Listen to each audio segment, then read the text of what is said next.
동남아시아에서 오토바이는 경제적, 사회적, 문화적으로 매우 중요한 요소로 자리 잡고 있습니다. 이 지역의 많은 사람들에게 오토바이는 단순한 이동수단을 넘어 생존과 직결된 필수품으로 여겨지며 특히 도시 지역에서는 그 중요성이 더욱 부각됩니다. 그러나 최근에는 대기 오염과 교통사고 등의 문제가 대두되면서 각국 정부가 오토바이 사용 규제를 추진하고 있습니다. 이 글에서는 동남아에서 오토바이가 갖는 의미, 오토바이의 장점과 단점, 대체 교통수단의 필요성 등을 종합적으로 살펴보겠습니다. 1. 오토바이의 중요성. 1.1 경제적 요인. 동남아시아는 경제적으로 발전하고 있는 지역이지만 여전히 낮은 1인당 GDP를 기록하고 있습니다. 예를 들어 말레이시아의 1인당 GDP는 약 12,000달러로 상대적으로 높은 편이지만 베트남과 인도네시아, 태국은 4,000에서 7,000달러 사이로 경제적 여유가 부족합니다. 이런 경제적 상황에서 자동차를 구매하는 것은 많은 사람들에게 큰 부담이 되므로 오토바이는 더 저렴한 대안으로 자리 잡았습니다. 오토바이는 일반적으로 3개월에서 5개월의 월급으로 구매할 수 있으며 유지비 역시 낮습니다. 연료비와 통행료는 자동차의 절반 이하로 유지할 수 있으며 주차비도 비교적 저렴합니다. 이러한 경제적 장점으로 인해 오토바이는 대다수의 동남아시아인들에게 매력적인 선택이 되고 있습니다. 1.2 편리함과 효율성. 대도시의 교통 혼잡 문제는 심각합니다. 예를 들어 베트남의 호치민시는 인구가 1,000만 명에 달하는 메가시티로 출퇴근 시간에는 도로가 마비될 정도로 혼잡합니다. 이러한 상황에서 오토바이는 좁은 도로를 쉽게 통과할 수 있어 개인의 이동 편의를 크게 향상시킵니다. 대중교통의 부족 또한 오토바이가 널리 사용되는 이유 중 하나입니다. 많은 도시에서 지하철이나 버스 시스템이 미비하여 대중교통으로는 불편을 겪는 경우가 많습니다. 오토바이는 도어 투 도어의 편리함을 제공하며 늦은 시간에도 쉽게 이동할 수 있는 장점을 갖고 있습니다. 1.3 문화적 요소.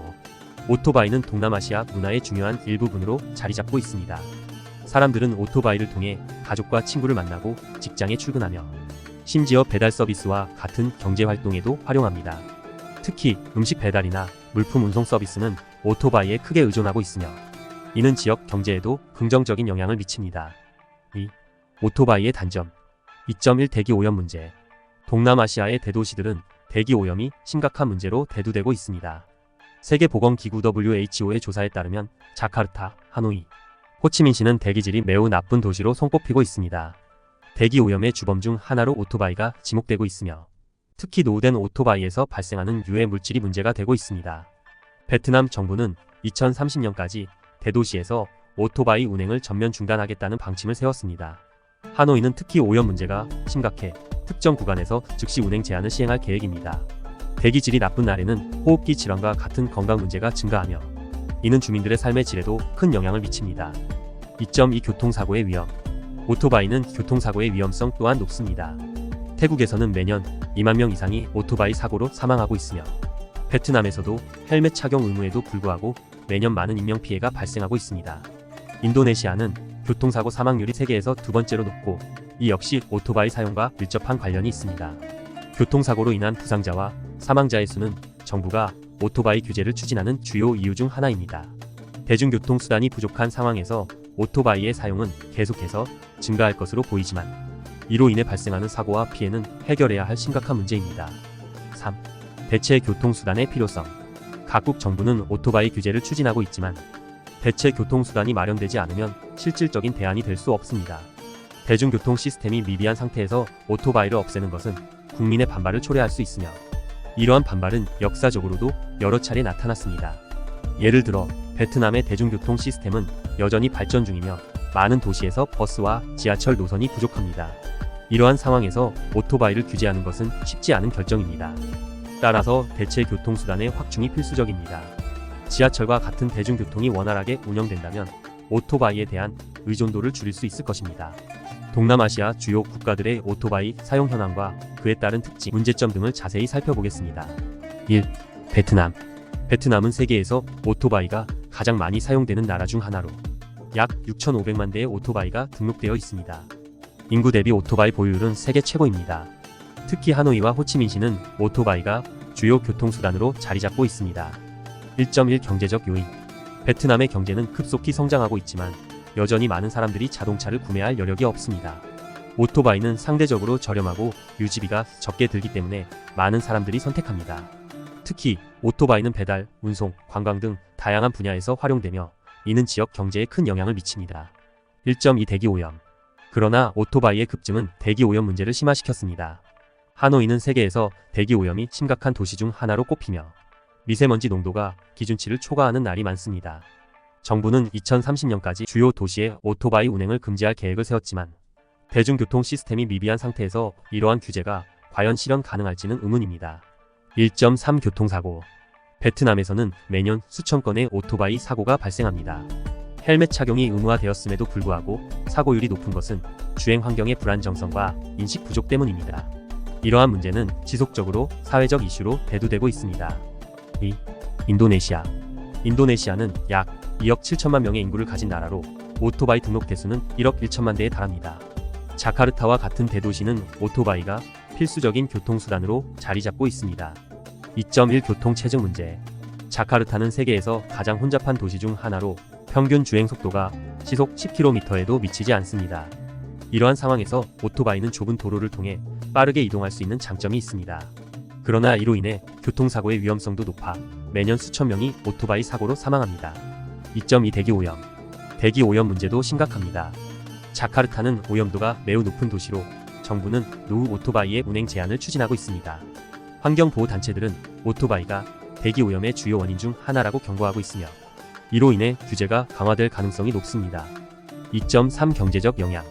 오토바이는 많은 사람들이 생계를 이어가는 수단이기도 합니다. 배달 서비스와 같은 산업은 오토바이를 기반으로 성장하고 있으며 이는 경제의 중요한 한 축을 차지합니다. 하지만 정부의 규제가 강화될 경우 이들 산업에 미치는 영향도 클 것으로 예상됩니다. 3. 태국. 태국은 오토바이가 광범위하게 사용되는 나라 중 하나입니다. 방콕과 같은 대도시에서는 많은 사람들이 오토바이를 통해 출퇴근하며 관광객들 역시 오토바이를 이용한 이동을 선호합니다. 3.1 관광산업. 태국의 관광산업은 오토바이와 밀접한 관계를 맺고 있습니다. 특히 파타야와 같은 관광지에서는 많은 관광객들이 스쿠터를 대여하여 해변이나 관광지를 탐방합니다. 이는 지역 경제에 큰 기여를 합니다. 3.2 대기 오염.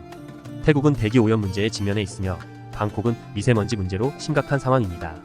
정부는 오토바이 규제를 통해 대기질 개선을 시도하고 있지만 대중교통 시스템이 부족한 상황에서 국민의 반발을 불러일으킬 수 있습니다. 3.3 교통사고. 태국에서는 오토바이 사고로 인한 사망자가 매년 2만 명 이상에 달합니다. 특히 헬멧 착용을 의무화하고 있지만 많은 사람들이 이를 따르지 않아 사고율이 여전히 높은 상황입니다. 4. 말레이시아. 말레이시아는 오토바이 사용이 활발하지만 자동차 문화도 함께 존재합니다. 쿠알라룸푸르와 같은 도시에서는 다양한 교통수단이 혼합되어 운영되고 있습니다. 4.1 자동차와 오토바이의 공존.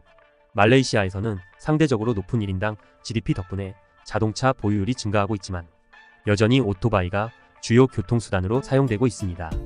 특히 젊은 세대는 오토바이를 통해 경제활동에 참여하고 있으며 이는 그들의 일상생활에 큰 영향을 미칩니다. 4.2 교통안전 문제. 교통안전 문제는 여전히 해결해야 할 과제입니다. 정부는 교통안전 교육을 강화하고 있으며 헬멧 착용을 의무화하는 등의 조치를 취하고 있습니다. 그러나 오토바이 사고는 여전히 높은 비율을 차지하고 있어 예방 대책이 필요합니다. 4.3 대기 오염. 말레이시아의 대기 오염 문제도 점점 심각해지고 있습니다. 특히 산업화와 도시화가 진행되면서 대기질 저하가 우려되고 있으며 정부는 이를 해결하기 위한 정책을 강화하고 있습니다. 5. 필리핀. 필리핀에서는 오토바이가 중요한 이동수단이자 생계수단으로 사용됩니다. 많은 사람들이 오토바이를 이용하여 배달, 교통 서비스 등을 제공하고 있습니다. 5.1 배달 서비스. 특히 코로나19 팬데믹 이후 배달 서비스가 급증하면서 오토바이는 경제에 중요한 역할을 하고 있습니다. 많은 사람들이 오토바이를 통해 생계를 이어가고 있으며 이는 도시 경제의 활성화에도 기여하고 있습니다. 5.2 대기 오염과 교통사고. 필리핀에서도 대기 오염과 교통사고 문제는 심각합니다. 마닐라와 같은 대도시에서는 교통체증이 극심하며 정부는 대중교통 시스템을 개선하기 위해 노력하고 있습니다.